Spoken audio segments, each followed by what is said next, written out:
Welcome back to a brand new episode of the Smeeple Podcast. Today's episode features Sean Karp, an IT specialist on the Smeeple platform. Here's him and Calvin now. All right, everyone, welcome back to the next Smeeple Podcast. Here we have Sean. Sean, you have an impressive background. You've already been utilized several times on the Smeeple app, but instead of me introducing you, I'd like you to introduce yourself. Give us a little bit of your background. Sure. So my name is Sean Karp. I'm originally from Northern Nevada. I've kind of bounced around the country a little bit. My wife is a professional chef, so we go where her career takes us right now. She's got a very good job here in State College that was sort of a couldn't say no to job. And I did 17 years in logistics until sort of my body was like, hey, you're done, go back to IT, because I'd originally started in IT in college. And so I did, and I've come back. I spent, weirdly enough, a lot of the logistics is troubleshooting. And so I did that. I used to own a confectionery of all things. And so I've just spent a long, long time doing troubleshooting, and I had this opportunity to join Smeeple and say, like, well, what are you good at? And I'm good at solving problems. I'm currently, I'm focused on IT stuff, but a lot of IT does involve like making sure your hardware is the right hardware for your budget. And, is it working in your system? And a business is just a system. A home is just a system. And it's just allowing people to sort of find me so I can help them sort of not necessarily always get the right answers, but start asking the right questions, which is what I've been doing a lot of recently. Yeah, no, that's great that you even bring that up, where we have 4 little kids that are being homeschooled and go to a co-op. And I remember my wife just told me the other day, it's not to teach them, it's to teach them how to learn, right? Like, I don't want to teach them just the end result, but how do you find the thing? Because if you're able to deliver that, especially as an expert of showing them how to go through the process to get to the answer, you're teaching them how to fish, right? So that's definitely the better way to go. So for our viewers, I have to imagine, because I don't know if I could give a good definition or not. What is logistics? You said you spent 17 years in that. Yeah. What does that really mean? So a lot of it, I was actually just a light delivery driver, but it's knowing how to get things from one place to another. Okay. It's the process of moving goods across a system. Mm-hmm. And honestly, in computers, someone asked me what networking was, and I said, getting the data you want from here to where you want it to go. That's it. Security is, do you see this? Okay, I'm going to give it to you. Don't let anyone else have it. And it's relatively simple. Logistics. I was a delivery for one time for a while. I was a delivery driver in Northern Nevada for FedEx Ground, and I had a really long route. And part of my job was just sort of figuring out, okay, the weather is this. These packages need to go here. These pickups need to happen here. Oh, I have to deliver to the Army base. That means I have to go through these security checkpoints with this package, which means I have to arrange things and this way. And like this person wants me to help them figure out how to get their products to a certain point at a certain time, and should they use ground or express or critical or whatever, what have you. I think I saved more than one person some time in court because they were being told they couldn't return goods because they'd signed for them. And I'm like, that's not what that means. Like, can you tell them that? Right. Yes, I can. Oh, that's cool. Yeah. Yeah, no, absolutely. No, that's great. So going into more like the IT space and having to solve problems, do you have a set foundation of how you go about it? If a problem's presented, whether it's in the IT software world or back in the logistics world, do you have a set foundation of questions that you ask, or is it unique to every single thing that comes up? What are your thoughts? It's absolutely unique to everything that comes up. Let's say one of my other I have a part-time job on the weekends, doing tech support for a local company, and someone comes in and they just need to find like a particular product. They know exactly what they want. I just get it to them, They already have done the research. They know what they want. Like, cool, this is what you should, they're at that last mile. It's like, go here. Like someone comes up to me and they're like, hey, I'm doing this with this. I need Cat 5 or Cat 6. I don't know. And I'm like, cool, what do you know? And they're like, well, I look at the chart, but I have all the data, but I need to know, like, what's that last choice? And I'm looking at it, I'm going, okay, for your needs, you're really going to want Cat 6, or you know what, you just need to get something from one place to another. Let's go with Cat 5. It's cheaper. And just that I had someone ask me they wanted to use a vape pen, a vape camera, that was plugged in with a USB, but they wanted to use it about 7 meters away. And I'm like, that's outside the limit. Limit's 3 meters. And I turned them on to more of a traditional security system because they work. Right. Like you can literally just go to certain websites and say, hey, I want this to do this here. And they'll go, here's your equipment. Here's what you buy. Have a nice day. Right. And it's nice. I'm an essentially lazy person. I'm a big believer in that old phrase. If you want a job done right, give it to a smart, lazy person. They'll get it done right the first time, and you'll never have to worry about it again. Right. Yeah, exactly. No, that's great. Have you seen anything in your world, or have you utilized, everyone's talking about AI. That's the big hot topic, right? Have you been able to utilize it at all? Do you say no. Stay away from it? What are your thoughts? So this actually came into the news today that Best Buy laid off a lot of their Geek Squad agents to go more towards AI. Oh, wow. And when I read that, I'm like, well, I think they must be saying they think a lot of their customers, because I've tried to use AI and it's not there yet. It's really not. People are thinking this is the enterprise computer. This is, Rami of Andromeda. This is, this is Cortana from Halo. No, It's not. It's a Chinese box.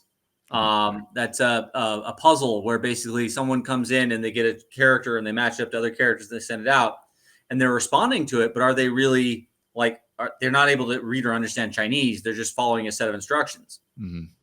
And they can mimic someone who seems to know Chinese, but they don't actually know Chinese. And a lot of the AI is that. Best Buy admitted they weren't doing it because it provided better service. They're doing it because they thought they could get away with doing most of what they needed for a lot less. Right. Yeah. And now, do I think it might get there? Maybe. But the question I'd ask is, I have an older smartphone. It's only got 16 gigs on memory. It was cheap and that's all I had money for. Right. But it does use the Google AI for voice recognition.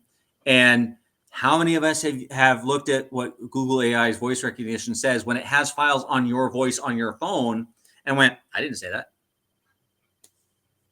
Wow. That's interesting. Thinking about the AI and being able to utilize it, I think it's interesting where, especially with the Smeeple tie-in, sometimes you don't even know what the question is to ask, right? So I walk in and, for example, the whole company started because of I didn't know what to type in to figure out why my leak was occurring. I don't know if you know the founding story of this is my wife asked me to install a bathroom sink on her main floor. I put it in, and an hour later, there's a single drop of water dropping out. I spent 8 hours troubleshooting that single drop of water once an hour, to figure it out. But I didn't know what to type in. I typed in leaks and I typed in this, and it just wasn't showing me what the problem is. So I think what the point that you bring up is very valid, where can it help in some ways? Absolutely. Hey, what's the best software for here? Because I just want a quick analysis of this, right? But for the average consumer, I don't know what to type, right? Or I don't know what to ask. Cat 5, Cat 6 that's not my vocabulary. That's not my knowledge, right? To be able to say. So I think you bring up a very valid point of the human interaction, being able to take someone and see where they are, the point of need, to be able to get them to the spot, right? Where someone recently said AI is great for a 70% tool. It's not a 100% tool, right? You still need that 30% of, expertise and so forth, the people bringing that to the table. So yeah. Well said there. All kinds of tools. And we do live in a world of 80%. I've owned a 1995 Nissan pickup. You didn't want to take it over 85 miles an hour, and it only would go 260 miles on a tank of gas. And it only held two people and their stuff comfortably. And it only held 800 pounds.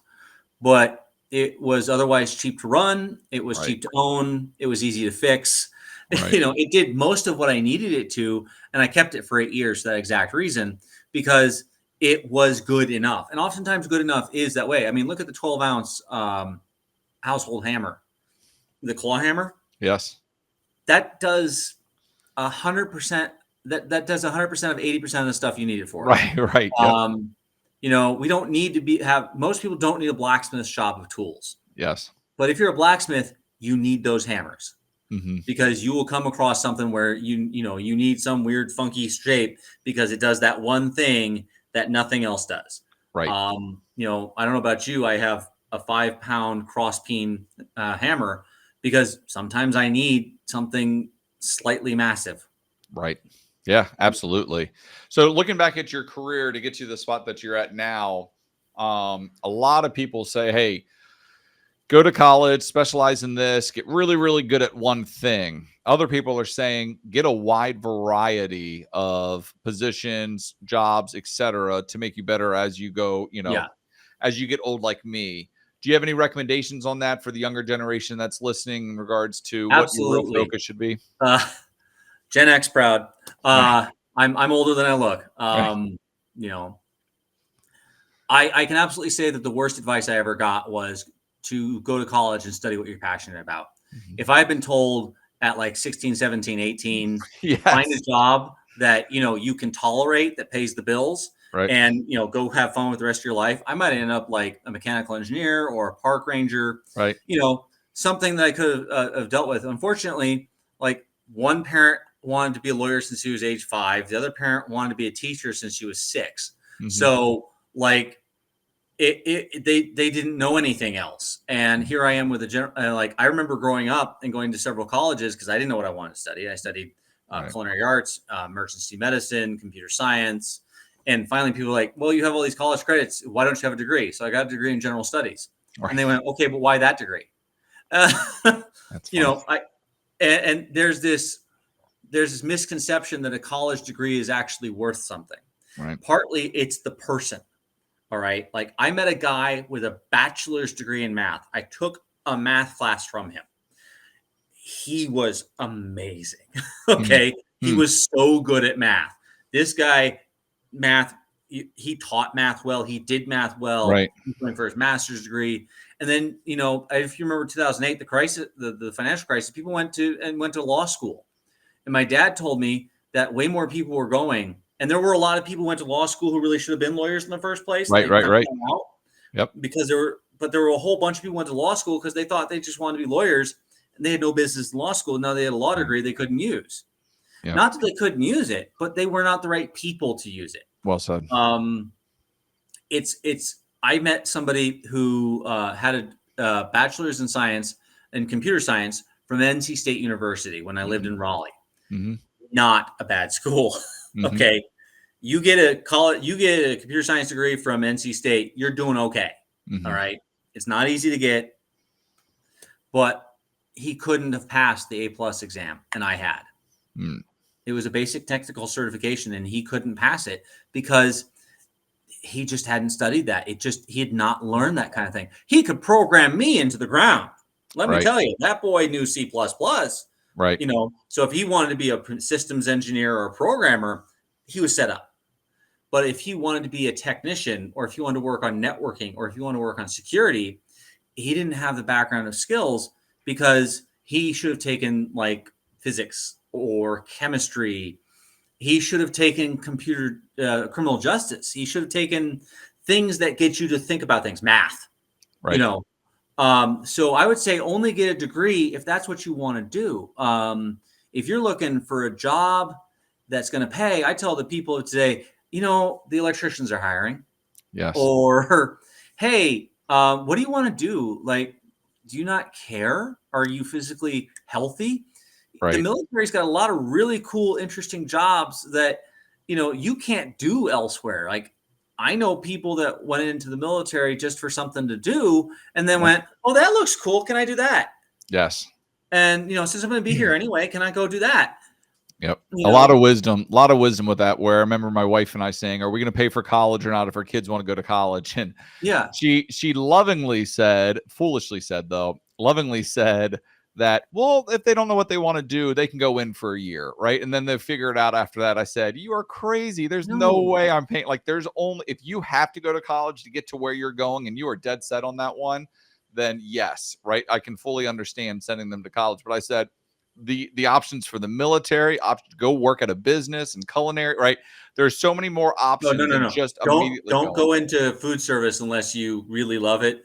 My Yep. wife Oh, just right. last year broke 50,000, and she's been in 18 years. Right.